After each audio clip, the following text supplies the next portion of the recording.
Chris Galza here with Ow. On this episode of The First Run, it's going to be the new horror film from Fox Searchlight, which is a whole other thing we're going to talk about in a little bit. Ready or Not. What happens when you marry into a family, Matt, and they just love to play games, and you get to pick the one special card that is hide and seek to the death. Our French New Wave Marathon continues with Breathless. I'm really hoping maybe this is the week we win Matt over. We'll have to see how that all goes. And then finally, it's going to be... you can't see it, but I get to see his face. So I'm not feeling confident. And then finally, it's the return of everybody's fill in the blank game, TFR Libs. So let's start everything off with a clip from Ready or Not. I have to call the others. No, you don't. No. You can help me, please. This doesn't end well for you. I just don't want to be the one to serve you up. Daniel, I'm begging you. I'm really sorry about all this. It's true what they say, the rich really are different. I'll give you a 10-second head start. Daniel.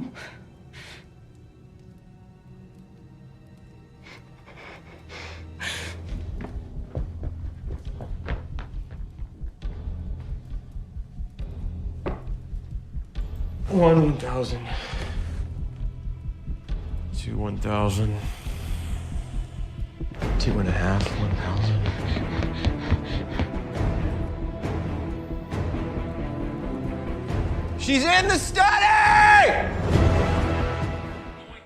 All right, Matt, why don't you tell the fine folks at home sipping their cognac by the fire as they load up their rifles and their crossbows and whatever some of those weapons were. What is Ready or Not all about? Samara Weaving is marrying into a very rich family that has basically built their fortune on board games. And on her wedding night, she's forced to play a game. And it turns out that the game, hide and seek, means that she's going to be hunted to be killed for some nefarious purpose. Yeah, I guess that sums it up. So this is getting a lot of great press. Everybody says it's just really fun, dynamic, kind of refreshing breath of fresh air in the horror genre. Mm-hmm. Would you agree with that statement? I guess. No, it's probably the most fun horror movie we've seen in a while. I mean, a lot of the ones that we've seen lately are pretty heavy for the most part. So like your Midsummers or Hereditary, things like that. I think it's also a little bit more lean and knows what it is. Not like something like Get Out or Us. So I don't know. I don't know if it's a breath of fresh air. I don't know if it's just because we watch a lot of horror movies, you and I, but it was certainly fun, and it's certainly different in a good way than the kind of horror fare that have come out for the past couple of years. I think it's interesting. Yeah, I was trying to put my finger on what the issue was, and you were right. A lot of the latest stream of really, really good horror is burdensome in a way. Right. I mean, it is an experience. Speaking of which, I am hopefully, it looks like we have a hurricane rolling in. Hopefully we're going to go see the director's cut of Midsommar this weekend, so I'm very excited about that. Matt, I'm undecided. Okay. I'm on the fence. Okay. Let me start with what's really good about this. Okay. Samara Weaving is great. She is funny, smart, she's determined. She is a rock-solid final girl. You may remember her from the film we did, was it last year on Netflix, The Babysitter, which is a great little horror film. It's also a lot of fun. I don't know if you've heard, they've actually announced a sequel to that. Did they? Coming out. Yes, indeed. All right. So she really brings some life into this film, and she is a lot of fun to watch on screen. The rest of it, I don't know. I feel that it at times comes close to, I think, pandering to its audience too much. I think it does a relatively good job of subverting its expectations, maybe just enough. I'll give you an example.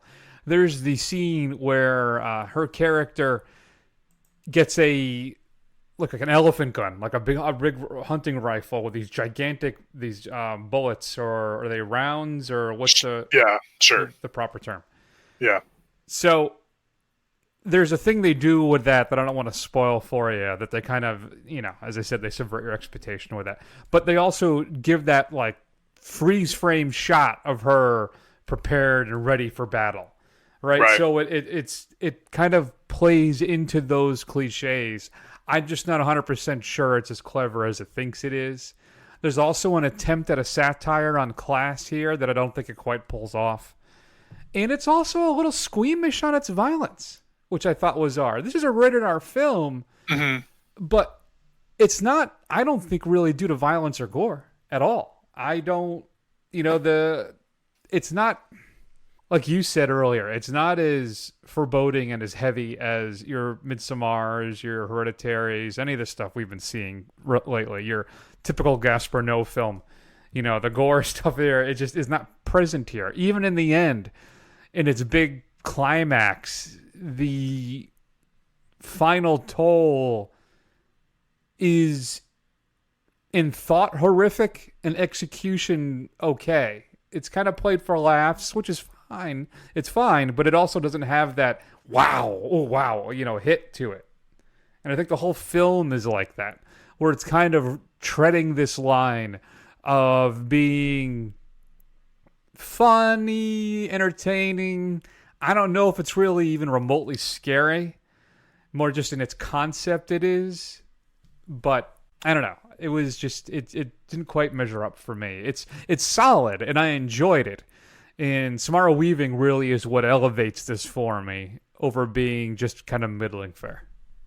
What do you think? Yeah, I mean, I wouldn't say it's scary. I mean, it's suspenseful. I mean, it's tense. And I think I was really on board with this maybe for the first half, where maybe even the first 3/4, where it kind of commits to its conceit. It gets to its conceit, it commits to it, and it kind of plays that out. And I think for the most part, it's pretty successful at it. But I think it starts to lose me towards the end because it's hard to keep up that kind of pace. And I think really when she kind of, I'm trying not to spoil anything here, but she's like in the barn and the pit and all that kind of stuff. That's kind of where it started to lose me a little bit. And I think you're right. I think ultimately where this falls apart for me is the twist and the kind of final resolution. I just didn't, I don't know, it just didn't stick with me. I was like, okay, that's fine, but I wish they could have kind of resolved it maybe in a different way. But it is what it is. I mean, for the most part, I was having a good time with this for like I said, the first half, 3/4. Yeah. And to be quite honest with you, I could see myself catching this on cable, or even if I had it like on DVD or something, like watching this before I watched something like a Midsommar or Hereditary again, because it's just more fun. So yeah. Although I do want to point out just a couple things. I thought it was interesting that Samara Weaving is the victim of a possibly satanic cult in this one, whereas she's the leader of a satanic cult in the last of the film that she was in. And then what's his name? I'm blanking on his name. Adam Brody? Yeah, Adam Brody. Also, as a part of a satanic pact in Jennifer's body, which it's interesting that the two most fleshed out characters have played Satanists before. So maybe that's part of it. And it's also interesting that I always think that Samara Weaving looks vaguely like Margot Robbie, and I didn't realize I feel a little vindicated because she's also Australian, which I did not know. And she's also Hugo Weaving's niece. I was wondering if there was a relation there between her and They have Hugo the same Weaving. eyeballs for sure. Yeah, Also, I want to give props to Adam Brody in this. He was also really good and entertaining. He was. So that's good. I felt that she was more like a cross between. I even tweeted it out. Now I'm blanking on the other name, but it's like if you splice the DNA of Emma Stone and somebody else, and this is exactly who you would come up with, is Samara Weaving. So, yeah, I don't know. I think it's just, it tries to tread the line of humor and suspense, and now doesn't want to get too violent because then maybe the humor then would fall flat. I don't know. I just don't think it's as well executed, I guess, maybe as it could have been. It's still fun and worth checking out. In fact, due to the Weaving's performance, I gave it a B-. I think that's what tipped it for me. What about you? I think I liked it a little bit more. I gave it a B. I think just the fact that I was having a pretty good time, or maybe a better time than you were for the first half of this thing, I think kept me entertained. So I was okay with that. Yeah, no, I think that's fair. Thank you. I appreciate your validation. Well, I try and do that sometimes. I don't always want to rip you down. I came up with a new nickname for you this week too, and I'm really just waiting to pull it out. So we'll see. Great. I'm sure it's subtle and not cutting at all. Emma Stone and Emma Roberts. I feel that if you splice their DNA, you would get Okay. Miss Weaving. If you had a chance to see Ready or Not playing in theaters now, shoot us an email at feedback@thefirstrun.com. Matt, let's go ahead and spend a few minutes to talk about what's coming up on Blu-ray and DVD this upcoming Tuesday. Shakespeare in the Park. King Lot. We will be performing the Bart's comedies as modern tragedies outside Whole Foods across town. It's actually funny. It's what we did in my summer program last year in Barcelona, when I lived in Barcelona. I will be directing, and Alan may be starring pending auditions. I don't audition. I'm offer only. This looks fun, but I'm not gonna be here. Yeah, Amy's spending the summer in Botswana helping women make their own tampons. Gross. Well, blood attracts lions. I'm saving lives. Oh, okay. Well, that's actually noble. I, too, have a fear of big cats. And I can't because I'm working all summer and also I don't want to. You are a Philistine. Why would you do theater when you could do debate? Because some of us enjoy working with others. And some of us know how to win. Nobody's winning in that outfit. So that is a clip from Booksmart, Olivia Wilde's film that came out earlier this year. One of the better films of 2019, I think I have to say at this point too, Matt. Mm-hmm. Yeah. So includes audio commentary by Wilde, a couple making of featurettes and some deleted scenes. Of course, that is this upcoming Tuesday, September 3rd. I was going to say crushing disappointment, but I had absolutely no expectations of this outside of the cast. Men in Black International is being released as well, and Best Buy has a steelbook. It includes some deleted scenes at aliancestry.com, Matt, where you can look up what type of alien you are, as well as a bunch of other stuff that may be better than the film itself. Octavia Spencer stars in Ma. She plays a lonely woman who befriends a group of teenagers and lets them party at her house, and things get really weird from there. Includes an alternate ending, some deleted scenes, and more. I wanted to check out Ma. I'm sure once it hits one of those streaming services, I will probably watch that. Mm-hmm. The Mary Magdalene film called Mary Magdalene, starring Rooney Mara as the titular Mary. Joaquin Phoenix is Jesus, and Chiwetel Ejiofor is also in this. I'm not sure who he plays. Man, you want to talk about somebody who has had the press and stuff working against her. I don't know if anybody historically is more maligned than Mary Magdalene. Well, now you get to see her film and her story. I'm curious if it kind of tackles all that stuff.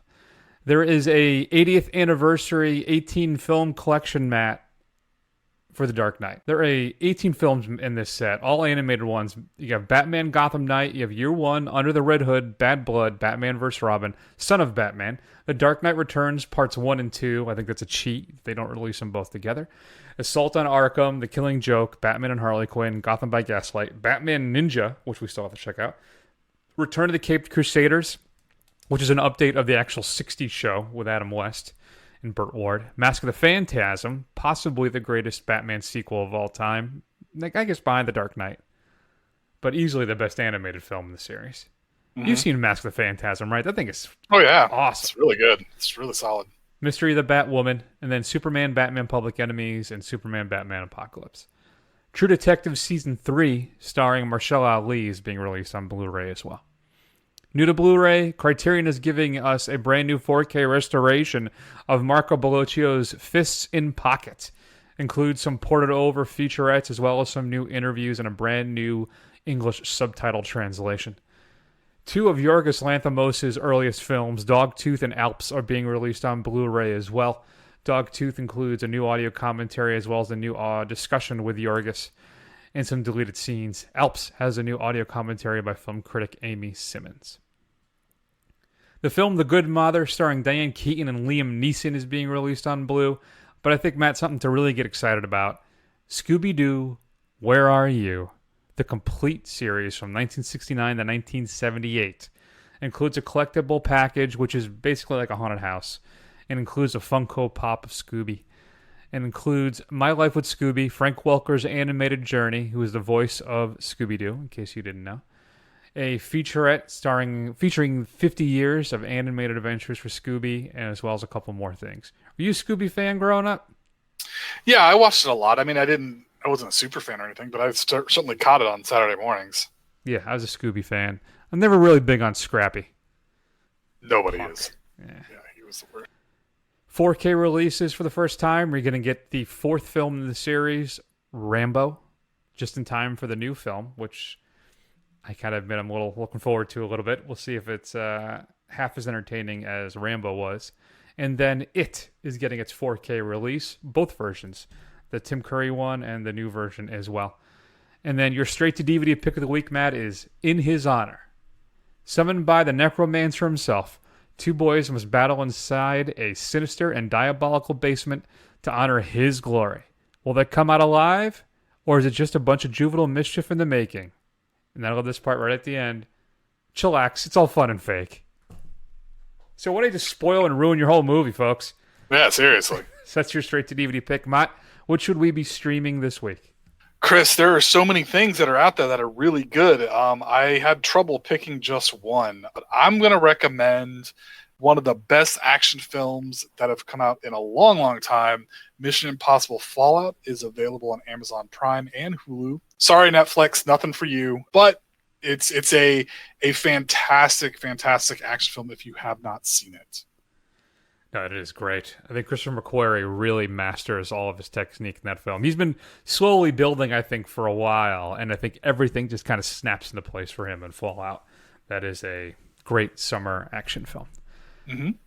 All right, kids. Speaking of summer action, why don't we go ahead and move on to the second film in our French New Wave Marathon, the one where we finally win over Matt. Mm-hmm. Here is a clip from Breathless. The pretty girl, the bad boy, le revolver, the nice guy, the naughty girl, the wise guy. Screenplay by François Truffaut. Film noir, la petite américaine, the thief, the hanky-panky, la police. Technical advisor, Claude Chabrol. The bikini, Jean-Pierre Melville, the shades, Humphrey Bogart, Renoir, le derrière, action, adventure, the chase. A film by Jean-Luc Goddard. Le chapeau, the égotiste, le smoking, le Champs-Élysées, New York Herald Tribune, tenderness, Starring Jean Sibert and Jean-Paul Belmondo. betrayal, violence, murder. They live by night. Rififi, Scarface, Gone Crazy, the film that shook the world, Breathless.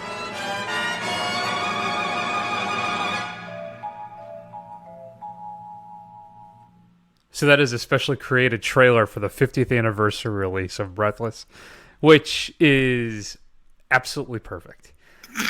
Do we even need to talk about the film? I think you learned everything you needed to know about this film in that. Yeah, and it captures the spirit of the film perfectly. It really does. And when I watched the trailer and I was pulling clips for the show, I just was like, "Oh, this is awesome." Some people are like on YouTube and they're like, "Oh, this is ridiculous. This is so stupid. This is so dumb." Like, but there's people who they're just not getting what the trailer is attempting to do. When I think it is exceptionally successful. So, le smoking. Le derrière. Yeah, hanky panky. New York Tribune. So that was a fun treat. So Breathless is the second film of our French New Wave Marathon, directed by Jean-Luc Goddard, roughly written by Truffaut as a story, and then also script by Goddard. So here's the thing. we have a gentleman there, right? He is a criminal, kind of on the lam. He steals a car, shoots a cop, and kills him. But he's desperate, basically, to get to Paris to hook up with his American love interest. He's trying to convince her to go to Rome all the time with him. She's kind of just shining him on a little bit. And he is just a petty criminal, going from like thing to thing, stealing cars, stealing money, do whatever he needs to do to get by. And Matt, let me tell you. Well, let's do a little sneak of our TFR libs, Matt. So Breathless is blank. There's so many adjectives, Chris. I would say overrated. All right. You loved it. Loved it. Listen, mainstream Matt. That's your new nickname. Is that what it is? Yep, it's mainstream Matt. Oh, okay. See, I think once again, is it at all possible that viewing this through a prism of today, that you are not, how do I put this politely? You're not appreciating how groundbreaking and different this film was when it first came out. Yeah, but I think that's unfair to have to expect to appreciate something through the lens of an era that I have no frame of reference for. I mean, I was doing some reading on this after I watched it, and it said that it had like a pioneering use of jump cuts, and I think that was part of the problem. Whereas, you know, when I read that, I was like, man, that was part of it. Is that may have been pioneering in 1960, but today it just made it look like a cheap student film. Is really what this thing looked like. It literally, of all of the, when you think of like a French New Wave film from the late 50s, early 60s, and you get kind of this beatniky, vaguely the Beats vibe to it, that's what this film is. And if you can't get down with that, then I don't know if you're going to have a lot of appreciation for it, because everything it does, you've seen it done better, and it's not like it's timeless. It's very capsulated of groundbreaking in its time. Well, and it's at times past. I guess it's the film is shot basically like Michel's character is in the film. The whole thing is almost done on the run, right? Mm-hmm. So there's no real script. He is writing the lines and the dialogue as they're filming. I guess it's a general outline, but they're just kind of going. They're just doing the film as they go. They don't have any permits, Matt. They're not allowed to be where they are. They're just filming. Half the time, the Raoul Goddard, who's a cinematographer, is hiding in things to get the shots they need to get. This whole thing is it's alive, right? It's on the run. There's no permission. There's no sets. It's real. It's raw, and it's right there. And I really enjoyed that. I also found it to be, here's where I agree with your. All right, I agree with your thesis generally. The problem is, I'm able to view this through its time, right? To appreciate for what it was and how it changed cinema as we know it. Because prior to that, everything was still shot on like sets, right? And everything it was very different. And this changed the way people view films, or at least how they made them. And it is just to see this time capsule, and I think that's where you're getting at, right? Is that's what it is. It's a time capsule of this movement and this ignition of this change, and it's just fascinating to watch it. And it's also effortlessly cool, I think, too. The only challenge I had with it is it's not particularly. A lot of the stuff that happens in this film with our air quotes hero, our lead, doesn't fly today. All right, there are some mannerisms, and let's just say that Michel's not particularly woke when it comes to his interactions with women. Okay, so that stuff I think wouldn't work today at all. But just to watch this living, breathing experimentation in film and how it launched this whole new movement and this way of making films, it was just a marvel to watch. And I really loved every second of it. See, I understand what you're saying, and I guess I have an appreciation for that. But I went into this pretty blind. Like, I didn't know. Oh, same with me. I didn't know the history of it. I didn't know the stuff that you're talking about. Yeah.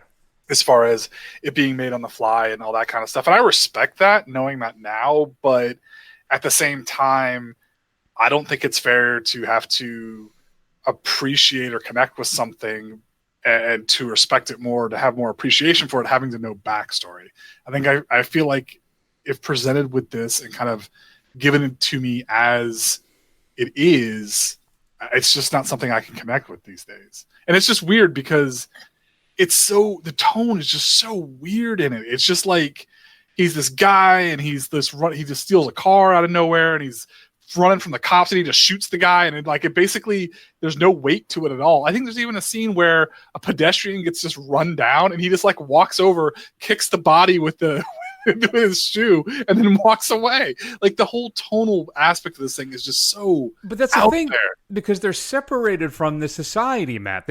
They're so just self-absorbed with themselves that everything else around them doesn't mean anything. And that's perfectly encapsulated by that interaction where the guy gets hit by a car, he walks up, kind of kicks the body to see if he's dead, does the Stations of the Cross, and then moves on because, hey, that doesn't impact me. I can't make a dime off of this guy, so I don't care. I'm moving on. I guess, but I don't think that Goddard as a filmmaker and this, what's his name, Mondo? From Saturday Night Live? No. That's Mango. Okay. Not a big fan of that period. No, me neither. I'm actually kind of ashamed that I knew that. Talking about Jean-Paul Belmondo? Yeah, Belmondo. Yes. I don't think either one of them are. I mean, from what I understand, they're going to go on to much bigger and better things, but I don't think either one of them necessarily has the skill at this point in their careers to kind of pull off what they're trying to pull off. I respect it for the attempt. It's just, and I respect it for what it is and kind of what it did, but I'm angry. I'm angry at having to watch this. I mean, that is so disappointing for me. That is so. You were so hopelessly wrong on this. I'm not even sure where to go with it. I really don't think I am on this one. I really don't.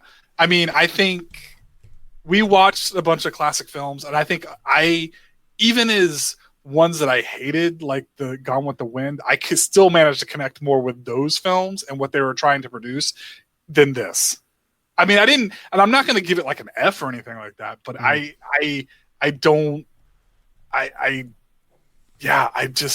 don't see the allure. I think you have to be a really deep film nerd to be into this. It didn't hit you in any way. You didn't feel kind of like a rush, right? You didn't feel any of that. This.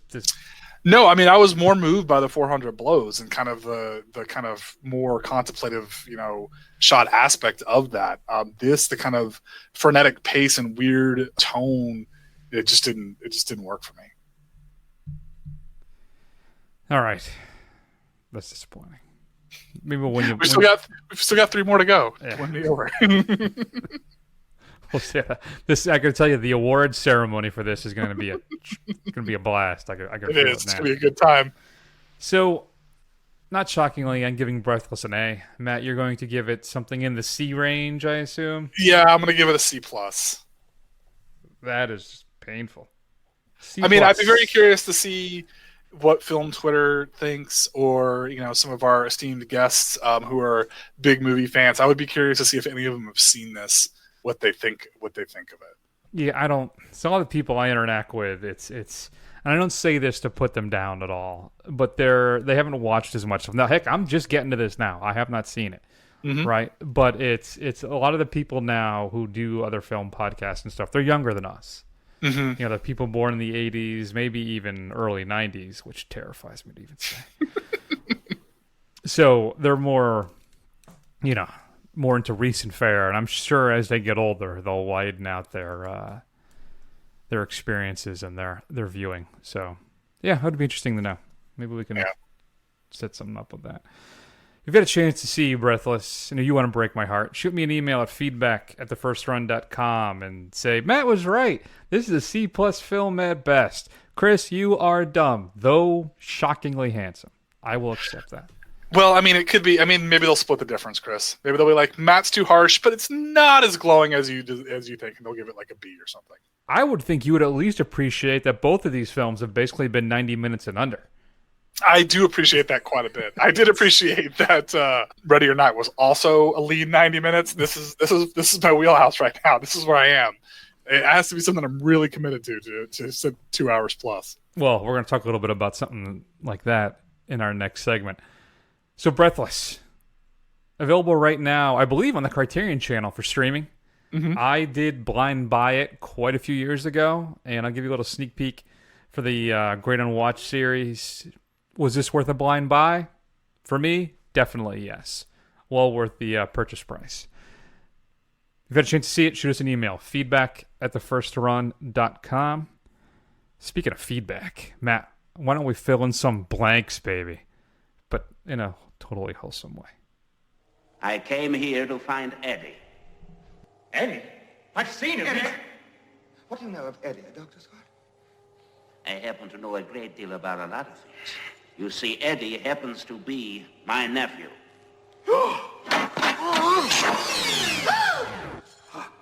Dr. Scott.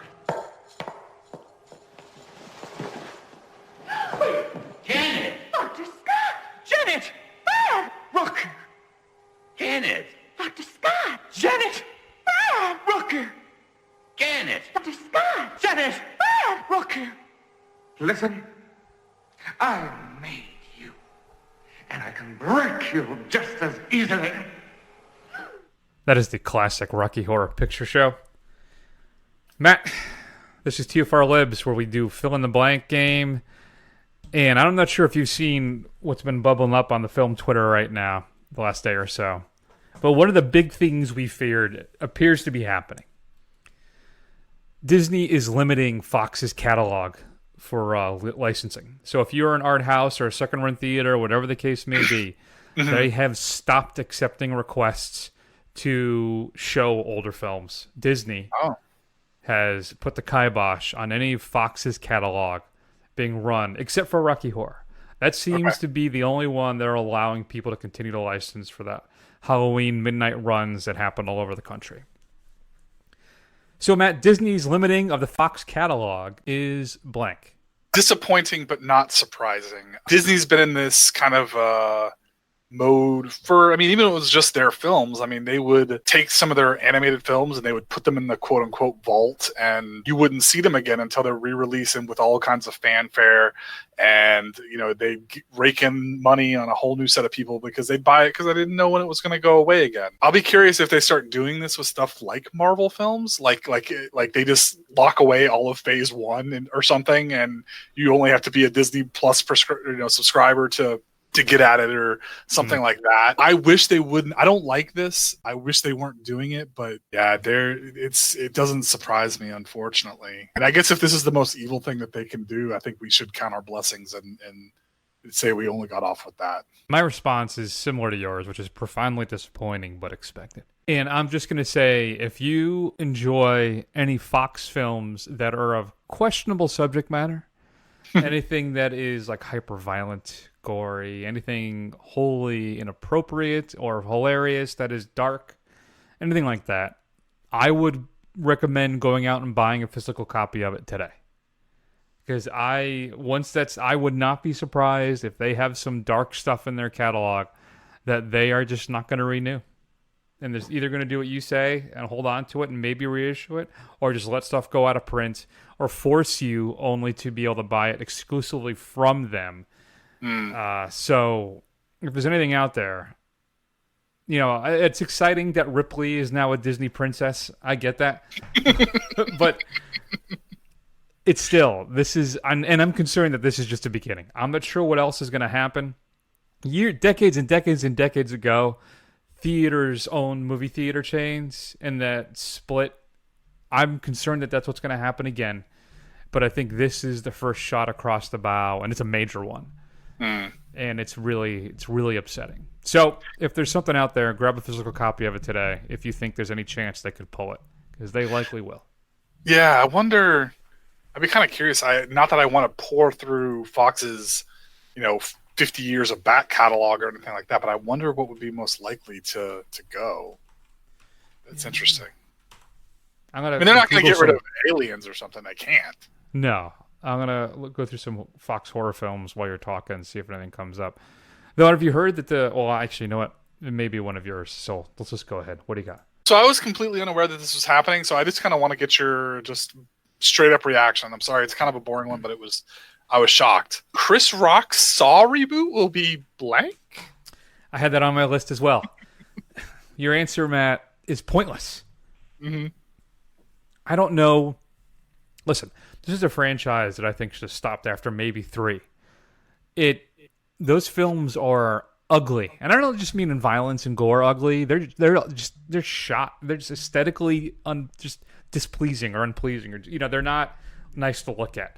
They're always in these dark films in these really ugly green color tones, and it's just, they're just not, and they're not entertaining either. That's the thing.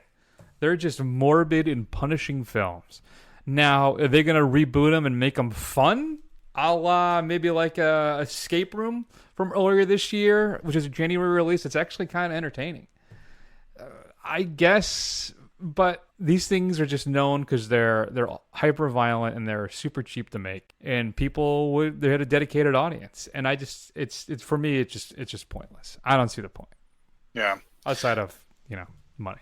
Yeah, I'm gonna say Chris Rock's Saw reboot will be confusing. Like, I don't understand why they're even doing this. To all of the reasons that Chris put out, the only thing I can think of is that with the success of Jordan Peele's horror stuff, with Danny McBride writing a very successful Halloween reboot that's going to be getting a sequel and all that kind of stuff, maybe they're thinking, hey, funny guys can make scary movies too. Is that like the new trend we're seeing here? Like, are we going to see like Ben Stiller or Judd Apatow creating like some kind of horror films? I don't know. So I hope this maybe will kill that trend before it really starts, if we're lucky.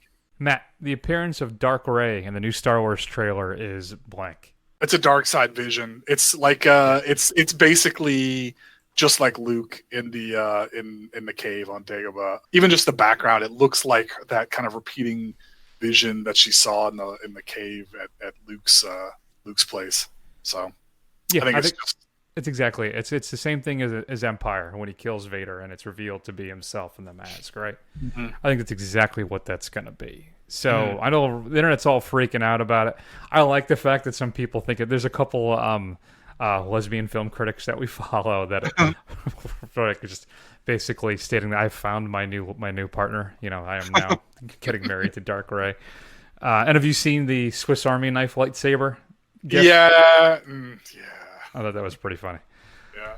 So I agree with you. I think it's a dream sequence. That's dark vision thing. So everybody pump the brakes. It's going to be fun. She's not turning to the dark side. Maybe they do a switch. Kylo he'll go good and Rey will go bad. All right. So to kind of stay on the Star Wars tip because of D23. So the ending to Star Wars 9 will be blank.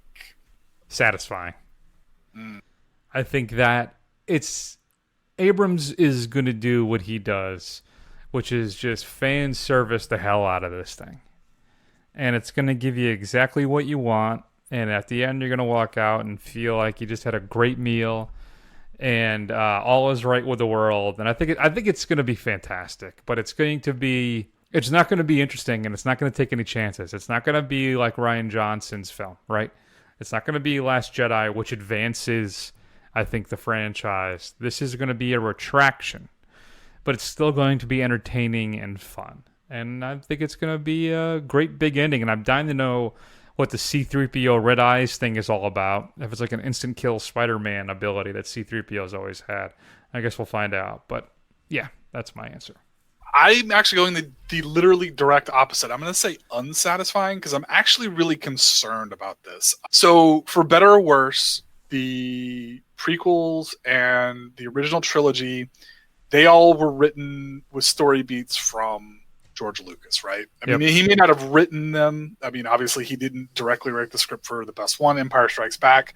Come at me. Anybody who says Revenge of the Sith is the best one, you're insane. But with this one, as much as I enjoyed The Last Jedi, even though I did have my issues with it, I'm really concerned about the lack of a coherent filmmaker or a through line filmmaker. I think it's going to be really jarring for Abrams to kind of re-pick up the threads that Rian Johnson dropped from Force Awakens, and I think it's going to be a mess. I'm really nervous that this thing is not.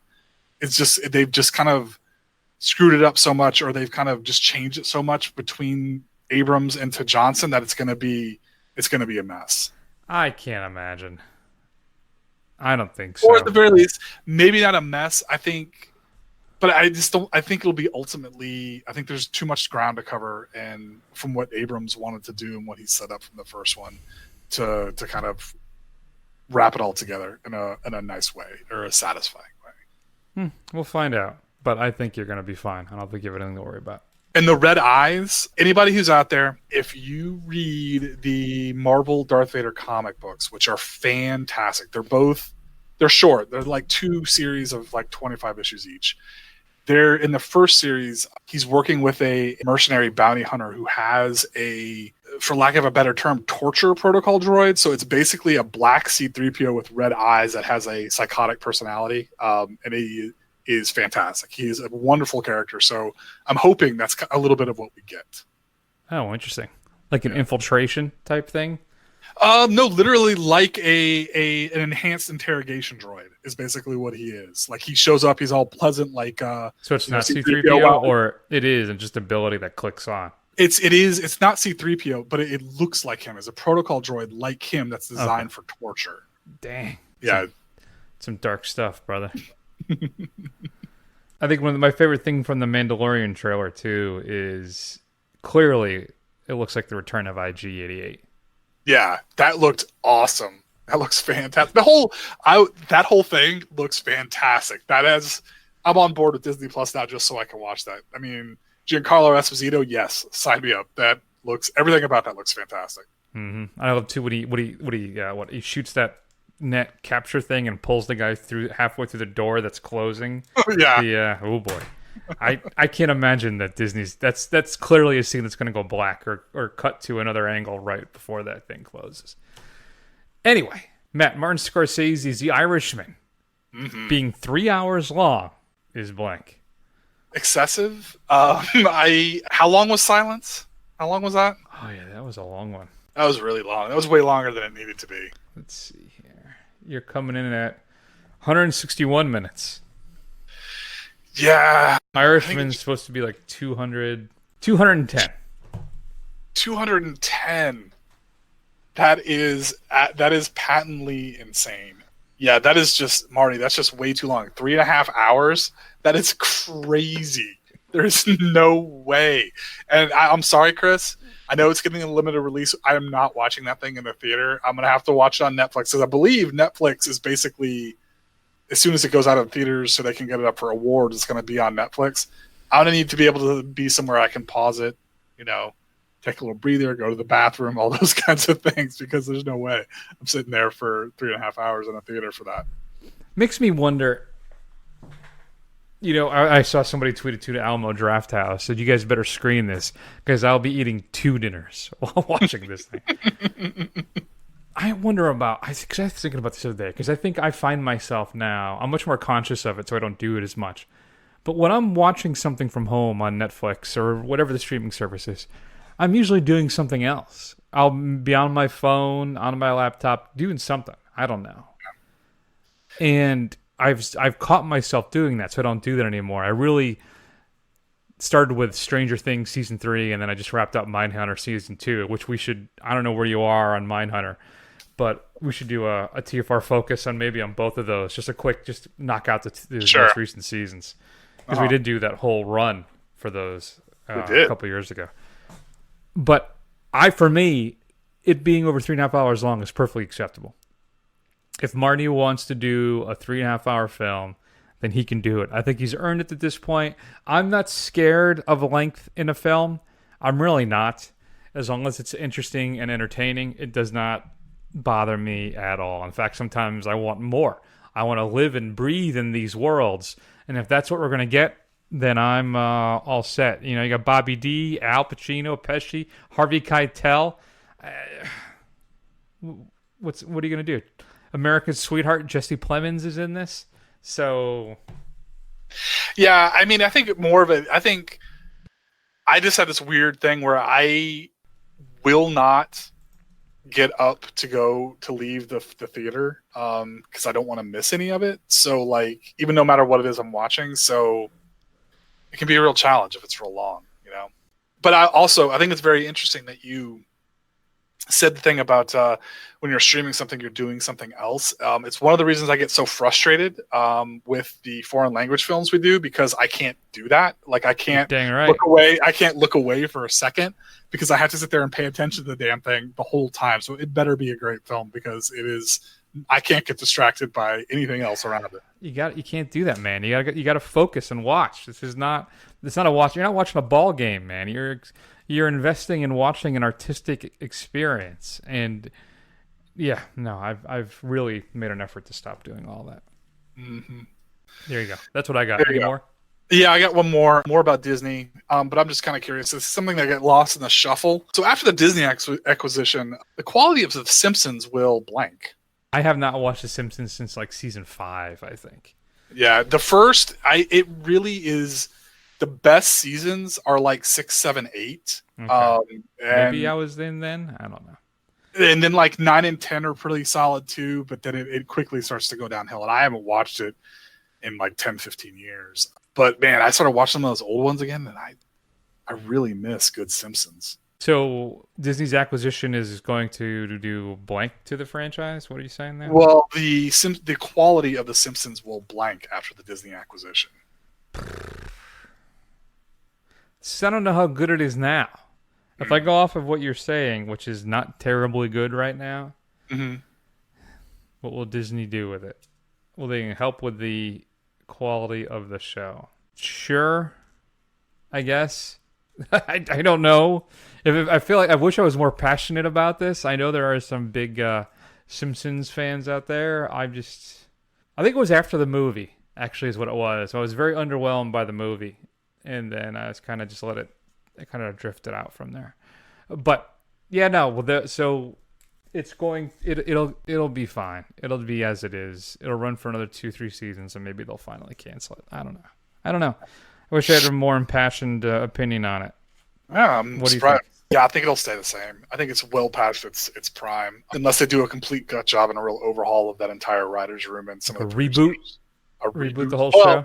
I don't think of the reboot, but at least get rid of a lot of the writers. Because man, when Conan was on that show, it was fantastic. When he was a writer, it's so good. But it's been a long time. Isn't Groening running into some issues too in his personal life? I heard something about he was on the Lolita Express. That's right. He's connected to Epstein in some capacity. Yeah. He apparently one of the underage girls were asked to give him a foot massage by Epstein, and that happened apparently. And he had really gross feet, from what I understand. So I've given 1 million foot massages, and they all meant something. So yeah, all right. Well, there you go. That's your fill in the blank game for this week. How would you fill in said blanks? Shoot us an email at feedback@thefirstrun.com. Next week's wild card, folks. We initially were going to go watch Don't Let Go, but I've seen Loose, which I'd really like to talk about. I'm not sure if it's playing where Matt is. You'll have to do some homework on that, Matt. There's also, what else was the other thing that I talked about? Peanut Butter Falcon. That's it. Peanut Butter Falcon is also playing around here. I'd like to check that out. I will report back on the Hereditary Director's Cut for all of you. I'm sure you'll be dying to know how that turned out. And then our French New Wave Marathon continues, which I know Matt is very, very happy about. I'm extremely excited. I know that our car chase film is next after this marathon. And I know it's weeks away, but you can't find Vanishing Point anywhere. It's not on any streaming service. I own it. Oh, do you? Okay. I had to track it down from the library. In our library alone, and it just came in. So I'm probably going to have to go ahead and watch it as a palate cleanser. All right. Another blind buy for me. Vanishing Point? Yep. You've never seen it? I've never seen it. I remember them talking about it in Death Proof, right? Okay, right. And then there was is that a 20th Century Fox film? I can't remember, but there was one of those studios had a major sale, like a bunch of their Blu-rays were like $5-6, and so then you had to get like $30 for free shipping. So I bought that, and and that was about 5 years ago. I've never watched it. So, yeah. But Jules and Jim is our French New Wave marathon film next week. And then we do have a double feature coming up in a couple weeks. So we'll be doing 2 films in the theater because my boy Rambo is coming out. Is that one just John Rambo, right? Is that what that one is? Yeah, I don't know. Maybe. I don't know. I have it as Rambo 5 on the list. But that's supposed to be teamed with Ad Astra. Before we go, Matt, I'm just curious. Thoughts on the Joker trailer? You know what? I'm more confident after seeing the latest one than I was watching the first one. I still have my reservations, but I'm more primed to see it this now than I was before. The trailer's pretty good, but in Todd Phillips, I do not trust. No. So it may be a good performance by Joaquin, but I don't know. And I actually just rewatched this past week. You Were Never Really Here. Lynn Ramsey's film with Joaquin Phoenix. Man, that thing's good. Yeah. If you haven't seen it, it should still be available on Amazon Prime. That is another brutal film with an absolutely stunning performance by Joaquin, possibly our greatest living actor right now. It's a bold statement. I don't think it's that bold. No. Nope. All right. Although, to kind of piggyback off of that, the more I hear about James Gunn's Suicide Squad, the more excited I get for it. Taika is supposedly in talks, huh? Yeah, he is. He's supposedly in talk. They've got Steve Agee doing the voice of King Shark. Just the very fact that King Shark's going to be in it has me incredibly excited. So, man, I'm getting pretty stoked for this. This might be the one, Chris. This might be the one. Fingers crossed. All right, so that's what's coming up next week. Shoot us an email at feedback@thefirstrun.com. Go over to Twitter, Instagram, Facebook. Do a search for The First Run. Scroll. Eventually you will find us. Please go over to Apple Podcasts. You can give us a review, and we will read it on there. And then we're on Patreon. No, we're not. We're not on Patreon. That's what everybody says at the end of a podcast, so I felt like I was obligated to. I have an idea in the works, Matt, for the show, because every now and then I come up with these little different fun things to do during the show. I do them for a few months, and then I abandon them. So I have a new one that I'm plotting that I may be ready for next week. We'll have to see. So that's it. So why don't we go ahead then, take an extended break, and we will see you all soon.